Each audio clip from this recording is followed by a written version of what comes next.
আসসালামু আলাইকুম, সবাই আশা করি ভালো আছেন। কথা আছে না, মোমবাতি সবারই কিন্তু আলো দিলেও মোমবাতির গোড়ায় কিন্তু অন্ধকার থাকে। আসলে এরকম একটা ঘটনা হয়েছে, যেহেতু এই যে দেখতেছেন ফিগনেসটা 13 হাঁসগুলো আমি লালন পালন করছি, অনেকে আমার কাছ থেকে নিয়ে এগুলো স্বাদ মজাটা বুঝা লাগছে খাইয়া, কিন্তু দুঃখজনক বিষয় আমি এখন পর্যন্ত একটা ফিগনেসটা 13 হাঁস খেয়ে দেখি নাই যে এটার মজাটা কিরকম।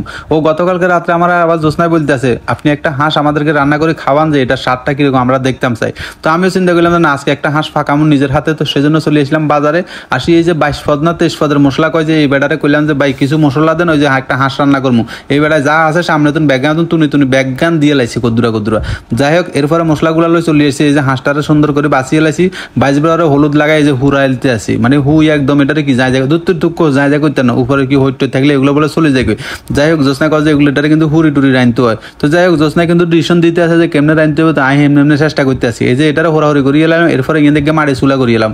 তো জোসনারে কইলাম যে না, এটা গ্যাসের ভিতরে রান দিলে কয় না, গ্যাসের ভিতরে রানলে এটা কিন্তু স্বাদ হইতো না, মাটি চুলার ভিতরে রানলে কিন্তু হাঁসা অনেকটা মজা বেশি হয়। তো এই জন্য চিন্তা করলাম যে বারো জোসনা যেহেতু কইছে, তাহলে মাটি চুলার ভিতরে রান দিলে আর ইয়ে সত্য করি গত্ত ইজ্জা করিয়ে করি ইয়ে চুলা বানালে, এই যে গত্ত করিয়ে লাইছি। এর পরে দেখছেন এই 2-3 আনি বইয়ে দিছি, মানে অলরেডি আর কি অলরেডি চুলাই রেডি হয়ে গেছে। মানে মাটি চুলার ভিতরে আজকে হাঁস রান্না করবো। আলহামদুলিল্লাহ এই যে সাইডগুলো কাটি দিয়েছি, কারণ ধোঁয়া যেন চলে যায় গই, এই কারণে ধোঁয়া টুলা বলে এটা করতে আসি। তবে একটা কথা হলো কি জানে, গ্যাসের চুলা আর মাটি চুলার মধ্যে খানার ভিতরে অনেক পার্থক্য আছে, এটা বাস্তব কথা।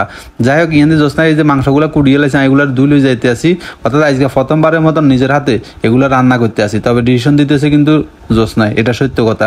যাই হোক, এই যে সবকিছু বাড়া থুইছে, এটা আই সুন্দর করে খালি ইয়ে দিয়ে লাইয়ের দিয়ে রান দিয়ে লাইয়ের। দেখা যাক ফিগনেসটা 13 হাঁসের মজাটা কিরকম। অনেকে তো আমার কাছ থেকে নিয়ে খাইছে, আমি কিন্তু খেয়ে দেখি নাই। আজকে প্রথমবারের মতন এই ফিগনেসটা 13 হাঁস নিজের হাতে নিজে রান্না করতে আসি। দেখা যাক শেষ পর্যন্ত কিরকম মজা পাওয়া যায়। যাই হোক, এই হাঁস রান্না করতে করতে আপনাদেরকে একটা কথা বলি, আমি যখন সৌদি আরবে প্রথমবার গেছিলাম, তখন কিন্তু আমি দেখা যায় যে বারটাত কোনো কিছু রাঁধতে পারতাম না। কতটা দিন যে উপাস ছিলাম একমাত্র উপরে আল্লাহ তাআলা ভালো জানে, কারণ কত বেলা না খাইছিলাম। এরপরে আমার কফিলেরা বলতাম যে আমি তো ফাঁকাইতাম হারি না, ওরা আমার ডেক্সি মেক্সি দিয়েছিল। এরপরে তারা আমার খানা দানা দিত, যা 2-1 বেলা খাইতে দিতাম, এরপরে উপাস বসে থাকতাম। এরপরে আস্তে আস্তে জোসনা ডিসিশন দিয়েছে, ওইভাবে রান্না আস্তে আস্তে কিছুটা শিখছি। তো আসলে আজকে জোসনায় বলতেছে যে হাঁসটা কীভাবে রাঁধতে হবে, কী আসবে এগুলো যখন ও বলতেছে, আর চিন্তা করতেছে যে হাঁসের প্রবাসে কত কষ্ট করছি রান্না না জানার কারণে। তো যারা প্রবাসে যাবেন, রান্না বা একটু শিখে যাবেন, নাহলে কিন্তু অনেক কষ্ট করবেন। যেমন আমি অনেক বেলা না খাই উপাস ছিলাম প্রবাসের মাটিতে, শুধুমাত্র রান্না করতে পারতাম না এই কারণে। এর পরবর্তীতে তো আমার কফিলেরা আমার খাবার দাবার দিত, মানে যখন আমি তাদের কাছ থেকে ডেক্সি মেক্সি লইছিলাম, নিজেরা ফাঁকাইতাম তো পারি না, উফাইয়া বসে দেখতাম।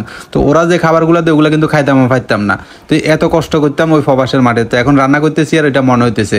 যাই হোক, বলতে বলতে হাঁসটা রান্না হয়ে গেছে, এখন একটু খেয়ে মজাটা দেখি যে কীরকম হয়েছে।